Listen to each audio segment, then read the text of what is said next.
Bienvenue dans Paroles sans tabou. Je suis Naomi, infirmière sage-femme depuis une bonne décennie. Par ce podcast, je partage avec vous mes connaissances et expériences en matière de santé. Cet épisode est dédié aux règles. Non, messieurs, ne partez pas. On a beaucoup à se dire dans les minutes à venir et vous allez voir, votre rôle actif sera défini dans cet épisode. Avant de rentrer dans le vif du sujet, dites-moi, quelles sont les expressions utilisées chez vous pour faire allusion aux règles ? Je vous en cite quelques-unes.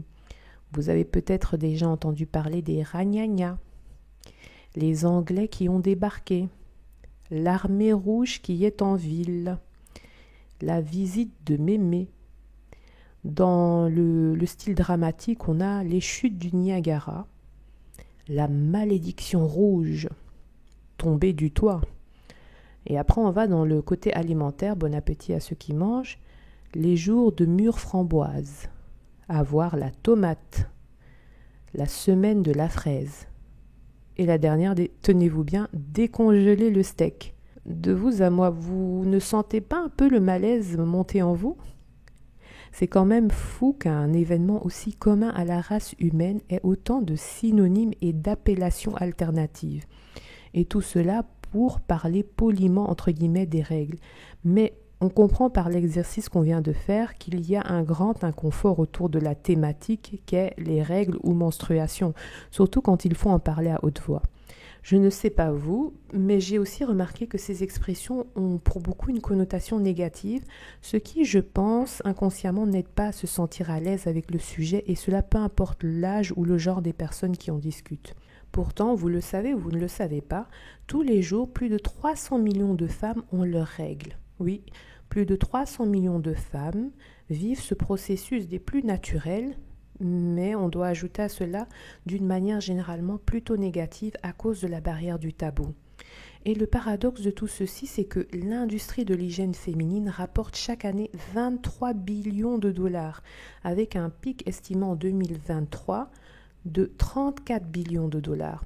On va même plus loin puisque cette industrie a reçu une appellation particulière, la Femtech, F-E-M-T-E-C-H, et on sait d'ores et déjà que d'ici 2025, c'est une partie de l'économie qui vaudra plus de 50 billions de dollars. Donc pour les entrepreneurs parmi vous, il y a des opportunités à saisir dans ce domaine.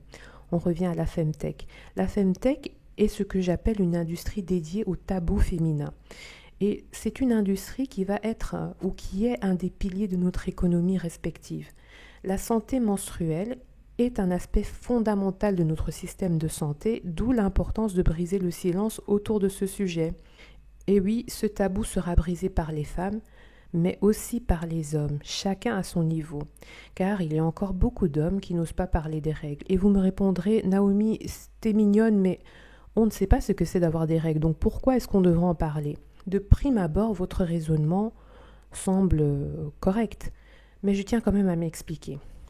Comment expliquez-vous que certains hommes avouent haut et fort ne pas vouloir acheter des protections menstruelles lors des courses familiales, parmi tant d'autres articles, pour leur entourage féminin parce qu'ils considèrent cela comme étant dégoûtant ? Eh bien, restons dans ce contexte et imaginez-vous que ce type d'homme exerce le métier de, je prends un exemple, de prof, et qu'il se trouve face à une élève, pré-ado ou ado, qui a un incident avec sa protection hygiénique, éventuellement une fuite, des taches, etc. Comment pensez-vous qu'il va réagir ? Imaginez-vous que cette élève est votre fille, sœur, nièce, bref, n'importe quelle fille ou femme de votre entourage féminine. Des témoignages des filles ayant été dans des situations similaires font mention de multiples réactions inadaptées des profs, en majorité masculins, avec pour résultat la honte, le stress, l'absentéisme scolaire, l'humiliation, l'ostracisme et même l'harcèlement scolaire des camarades après des railleries du représentant d'autorité qui était censé les protéger. Cette situation peut aussi valoir pour un manager versus une employeur qui se retrouve en état de malaise physique et doit donc expliquer la raison de son malaise, mais en plus de cela expliquer qu'elle doit quitter plus tôt son travail. Ce sont là des résumés de témoignages qui sont venus à moi et c'est pour cela que des chaînes telles que celle-ci existent. On va d'ailleurs voir brièvement ensemble ce que sont les règles ou menstruations en circonstances normales. J'appuie toujours sur le fait des circonstances normales. Donc ce qu'on appelle règle est un événement naturel et répétitif chez chaque femme en âge de se reproduire. Cela va se manifester de manière visible par un écoulement de sang mensuel qui dure plus ou moins 3 à 5 jours. Dès la puberté et jusqu'à la ménopause. Donc ça commence aux alentours de 10-15 ans jusqu'à 45 ans. Les règles sont étroitement liées au fonctionnement du système reproducteur, ce qui veut dire que quand il y a une grossesse, bien, il n'y a pas de règles en circonstances normales. Tout ce que je viens d'expliquer est résumé et englobé dans l'expression cycle menstruel de la femme. D'ailleurs, n'hésitez pas à regarder l'épisode Infertilité féminine de cette chaîne si vous souhaitez avoir une explication plus détaillée de ce cycle menstruel. On revient aux règles. On comprend que la période des règles est assez particulière pour la femme. Pourquoi ? Bien, il y a des modifications hormonales qui vont créer des signes avant-coureurs mineurs, petits, et pendant les saignements de la femme va ressentir un inconfort qui, en circonstances normales, reste supportable. On parle de douleurs au niveau du ventre et du dos liées à l'évacuation des tissus qui vont former le liquide sanguin des règles. Tout ceci, je le répète, réglé par des hormones et leurs pics.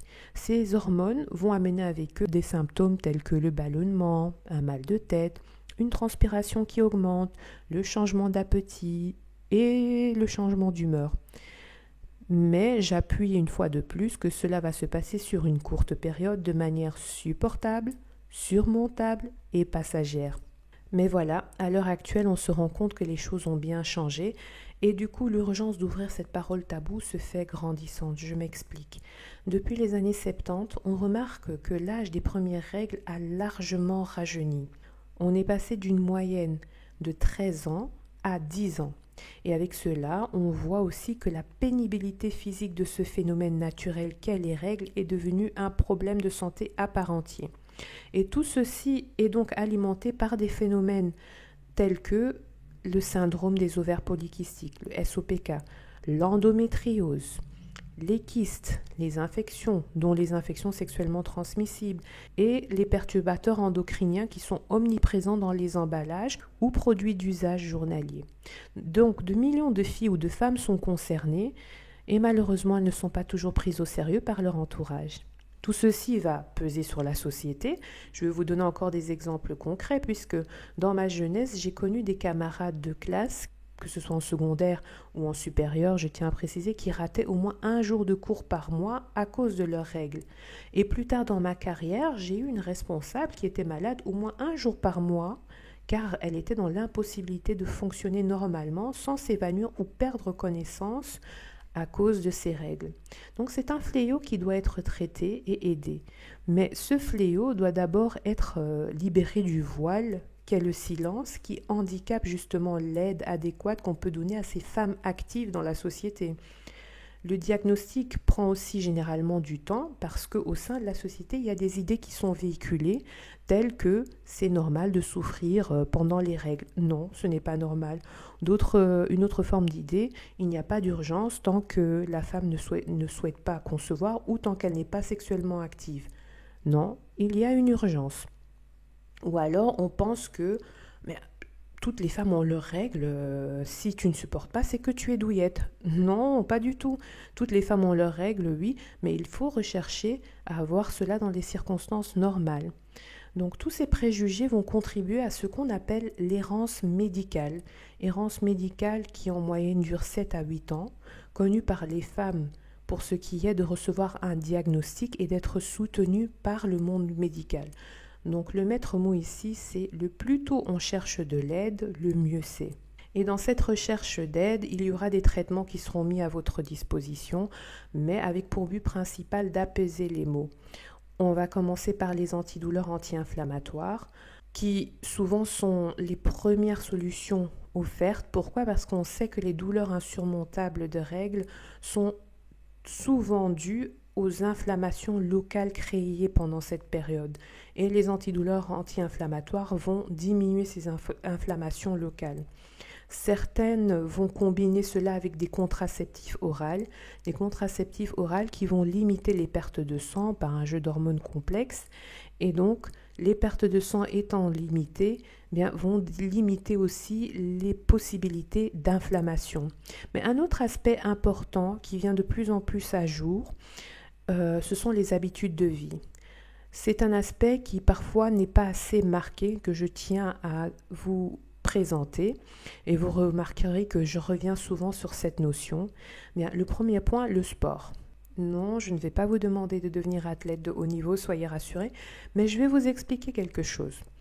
Grâce à un rapport de performance nettement amélioré dans l'équipe nationale féminine de football des États-Unis, on a compris l'importance de tenir compte du cycle menstruel pour booster les résultats des sportives de haut niveau féminines.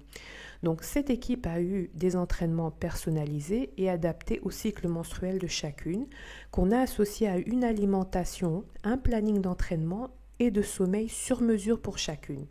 Et les résultats ont été des compétences largement améliorées, ce qui est actuellement repris en masse par des athlètes féminines de haut niveau un peu partout dans le monde. Et c'est vrai, on n'a pas tous les moyens d'avoir un consultant ou une consultante menstruelle perso, mais sachez que des changements simples, réguliers, donc journaliers, aident à améliorer votre situation de vie, tels que avoir une activité physique à des moments clés. Et je reviens sur la notion de régulier. Pourquoi ? Parce que l'activité physique va réguler la balance hormonale en votre faveur et le facteur de régulier va faire en sorte qu'il y ait une constance dans votre balance hormonale. Ensuite, il y a l'impact de l'alimentation.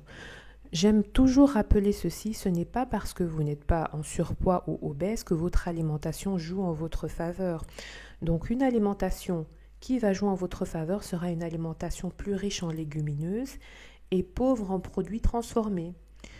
Pauvre en produits transformés, attention, il y a énormément de produits transformés, donc il faut prendre le temps de bien analyser cela. Mais l'idée ici, c'est d'avoir déjà un impact positif sur quoi ? Sur la balance hormonale qui, je le répète, jouera en votre faveur. Les grands oubliés de cette discussion que j'aime bien rappeler, c'est la prise de vitamines et de compléments alimentaires, parce que ça aide sur le plan physique, mais aussi sur le plan psychique. Attention, je ne suis pas en train de dire que tous les symptômes vont disparaître comme par magie, 1, 2, 3, abracadabra. Non. L'idée ici, c'est de créer un déblocage dans le corps qui va diminuer l'intensité des inflammations au fur et à mesure. Au-delà de tout ça, il est important de se faire suivre médicalement pour avoir une cause précise. Oui, parce que ce qu'on vient de voir, c'est justement de diminuer les symptômes, mais ça ne vous donne toujours pas la cause des règles insupportables, parce que des règles insupportables, de par n'importe quel symptôme, ne sont pas normales. Je précise de par n'importe quel symptôme, pourquoi ? Parce que dans cet épisode, vous avez vu qu'on a parlé principalement des symptômes physiques. Mais il y a aussi des symptômes psychiques aux lourdes conséquences qu'on n'a pas abordées, sinon l'épisode serait trop long. Et donc, cela montre l'importance d'être suivi médicalement. Allez au gynécologue ou à défaut d'aller chez un gynécologue, faites-vous suivre par un soignant de première ligne tel qu'un médecin généraliste ou une sage-femme. Parce que oui, cela peut créer des situations incommodantes. À titre d'exemple, récemment, la créatrice de contenu Sally a partagé sur ses réseaux sociaux avec sa communauté le fait qu'elle s'était évanouie lors d'un vol d'avion. La cause étant ses règles douloureuses. C'est un exemple concret parmi tant d'autres de l'impact que va créer ces malaises dans votre vie. Et messieurs, je reviens à vous. Vous avez tout autant un rôle à jouer. Parce que beaucoup d'entre vous sont sportivement actifs, pour ne pas dire sportivement plus actifs que la majorité des femmes. Pourquoi ne pas encourager et soutenir donc votre entourage féminine au niveau de la constance sportive, sachant les bienfaits? Si vous exercez une activité de coach sportif, c'est d'autant plus intéressant pour vous. Aussi, dans notre société actuelle, ce n'est pas un secret que les hommes sont les plus représentés dans les positions décisives. Pour le dire autrement, les hautes fonctions où les décisions sont prises. Pourtant, on voit que ces instances majoritairement masculines, dans certains pays, osent prendre des décisions qui ouvrent la parole, telles que l'instauration d'un congé menstruel d'un jour pour les femmes souffrant de leurs règles liées à des maladies telles que l'endométriose et d'autres cités un peu plus haut. Le dernier pays en date à avoir franchi le pas, c'est l'Espagne, et sachez que cette loi existe déjà au Japon, en Indonésie et en Zambie. Sans compter aussi les discussions interminables autour du prix des protections menstruelles qui sont nécessaires, mais pour beaucoup encore un luxe, et cela peu importe où l'on se trouve sur le globe. D'ailleurs, on a trouvé une appellation pour cela, la précarité menstruelle, parce qu'on sait que ces protections menstruelles ne sont pas toujours à la portée de toutes financièrement. Messieurs, vous êtes souvent fortement représentés à la tête d'instances d'entreprise pouvant changer les choses. Que l'on soit d'accord ou non sur le fond, je pars du principe que c'est un excellent moyen de lever le voile sur ce sujet tabou. Et entre-temps, ce qu'on peut faire à nos humbles niveaux, c'est oser utiliser les termes règles et menstruation. C'est ainsi qu'on commence donc à casser de manière simple le malaise qui existe autour de ce sujet de par le poids des cultures, des religions et de l'aspect qui revient souvent intime, sale et censuré. D'ailleurs, c'est un aspect de ce sujet qu'on reprendra peut-être à un autre moment, qui sait, peut-être à l'occasion de la journée mondiale de l'hygiène menstruelle, le 28 mai 2024 prochain. En attendant, je vous invite à agir dès maintenant en partageant autour de vous cette vidéo. N'oubliez pas le bouton like. Je vous laisse avec cette citation. Si vous n'aimez pas une situation, changez-la. Si vous ne pouvez pas la changer, alors changez votre attitude.